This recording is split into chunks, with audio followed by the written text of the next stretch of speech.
Bonjour. Donc je sais pas si je suis capable de faire une vidéo sur ce sujet, mais je vais essayer de la faire. Je voudrais vous parler d'intuition. Je voulais vous parler du pouvoir de l'intuition et de comment faire pour l'améliorer. Alors tout d'abord, quand on est une personne intuitive, eh bien on suit des directions qui sont pas forcément rationnelles.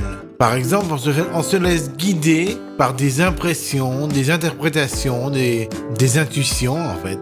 Et ces intuitions vous mènent pourtant vers des voies qui sont meilleures que celles que vous auriez choisies si vous aviez réfléchi, si vous aviez utilisé votre raison, si vous aviez utilisé votre cerveau. Alors comment expliquer ça ? Comment expliquer que l'intuition puisse parfois remplacer les vertus de l'intelligence ? Ça, seul Dieu le sait. Je vais vous donner un exemple. Quand vous jouez aux échecs, si vous jouez par pure intuition, eh bien vous pouvez gagner contre une personne très très forte aux échecs. Mais ce sera pas à tous les coups. Parce que si vous jouez qu'avec de l'intuition, le problème c'est que si vous réfléchissez pas à la logique matérielle du jeu d'échecs, vous allez vous faire prendre des pièces assez rapidement. Et du coup, vous pourrez plus jouer, vous aurez beau avoir de l'intuition, votre positionnement dans le jeu d'échecs sera pas supérieur à celle de votre adversaire si vous avez perdu tout le matériel.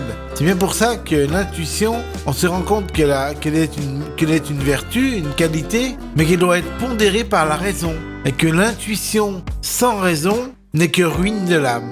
Et que la raison sans l'intuition est également ruine de l'âme.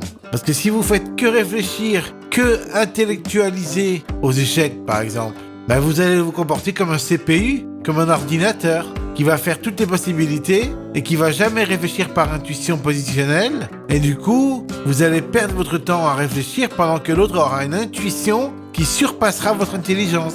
Parce que l'intuition, oui, je l'acclame haut et fort, elle surpasse l'intelligence. Elle transcende l'intelligence, l'intuition. Mais parfois, on a besoin d'intelligence pour être, stable et pour pouvoir se défendre. Aux échecs, par exemple, la raison permet de se défendre, permet de voir à court terme, permet d'être solide à court terme. Donc, votre raison est essentielle pour être solide à court terme. Mais votre intuition peut surpasser votre intelligence pour être fiable à long terme. Mais parfois, le problème de l'intuition, c'est que parfois, c'est pas l'Esprit Saint qui la guide, mais c'est l'esprit malsain. Donc, si vous étiez une personne totalement saine d'esprit, par exemple, si vous étiez Jésus-Christ, ce qui n'est pas le cas, votre intuition surpasserait votre intelligence. Et vous pourriez gagner aux échecs contre n'importe qui. Jésus-Christ n'a jamais joué aux échecs, mais je suis sûr que c'était un super joueur d'échecs. Parce qu'avec son intuition très très forte, il aurait pu faire des dégâts colossaux à des joueurs d'échecs très très performants. Puisque, recevant la parole de Dieu, son intuition était divine. Une intuition divine surpasse toute intelligence. Donc vous voyez un peu la nuance. Quand vous êtes une personne intuitive, vous utilisez votre instinct. Mais votre instinct peut parfois être néfaste s'il n'est pas guidé par Dieu purement.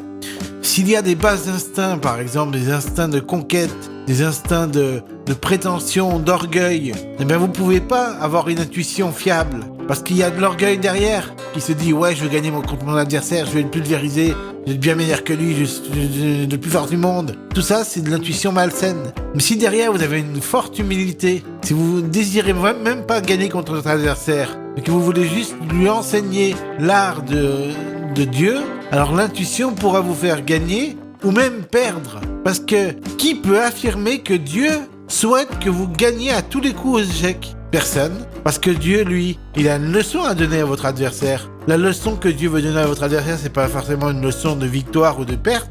Ça peut être une leçon d'humilité, une leçon de morale, une leçon de bon jeu, une leçon de jeu moins bon. Ce que je veux dire, c'est que qui sommes-nous pour savoir que Dieu veut que forcément on gagne aux échecs contre notre adversaire ? Personne, on n'est personne pour savoir ça. Si ça se trouve, Dieu ne veut pas forcément que vous gagnez à tous les coups aux échecs. C'est vous qui souhaitez gagner à tous les coups pour votre ego, pour votre elo. D'ailleurs, ego et elo, ça ressemble aux échecs à une lettre près, quoi. L ou G, ego, elo, c'est proche. Donc, si ça se trouve, les échecs, c'est un jeu d'ego. Mais parfois, ça surpasse tellement l'ego que même si vous perdez aux échecs, vous avez enseigné une valeur morale à votre adversaire, parce que vous êtes avec Dieu et parce que vous n'êtes pas contre Dieu. Donc tout ça pour vous dire que l'intuition, elle est sacrée. Elle est sacrée, il faut vraiment se rendre compte que l'intuition, c'est quelque chose de primordial. Parce qu'avec l'intuition, vous pouvez suivre la parole de Dieu, vous pouvez jouer aux échecs tels que Dieu l'entend, alors qu'avec la raison, la logique, vous jouerez aux échecs juste pour votre ego ou votre elo, mais pas pour le plaisir de jouer. Alors que Dieu, lui, il peut voir du plaisir à jouer, à enseigner à votre adversaire, à lui parler, par exemple, à communiquer avec lui, pas à jouer contre votre adversaire sans lui parler, en étant complètement robotisé. Voilà la différence. Donc il y a quelque chose d'important dans le sociable. Et l'intuition permet d'être sociable avec vos amis, vos ennemis, etc. D'ailleurs, il n'y a pas d'ennemis, comme je vous l'ai dit dans une vidéo précédente. Vos ennemis sont en fait vos amis déguisés en ennemis, en apparence. Donc avec l'intuition, vous faites la volonté de Dieu si vous êtes bien intentionné. Si vous avez en vous un esprit humble, pas un esprit de conquête, un esprit orgueilleux, un esprit de puissance sur les autres. Si vous avez un esprit humble, votre intuition vous mènera loin. Si par exemple vous êtes un chanteur et que votre intuition vous dit de chanter telle ou telle note et que vous êtes humble, alors vous verrez que vous allez aller loin dans la grâce, dans la glorification de votre chant. Vous irez loin, vous ferez des belles choses avec votre chant. Alors que si vous avez une intuition d'orgueil, vous allez avoir des problèmes pour chanter juste et bien et de manière glorieuse.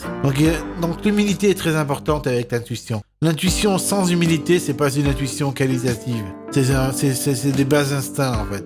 Voilà. Donc j'espère que la vidéo vous aura aiguillé sur l'intuition, vous aura donné quelques conseils. Voilà, elle était un petit peu longue. Sur ce, je vous laisse et soyez intuitifs et soyez humbles aussi. Bye.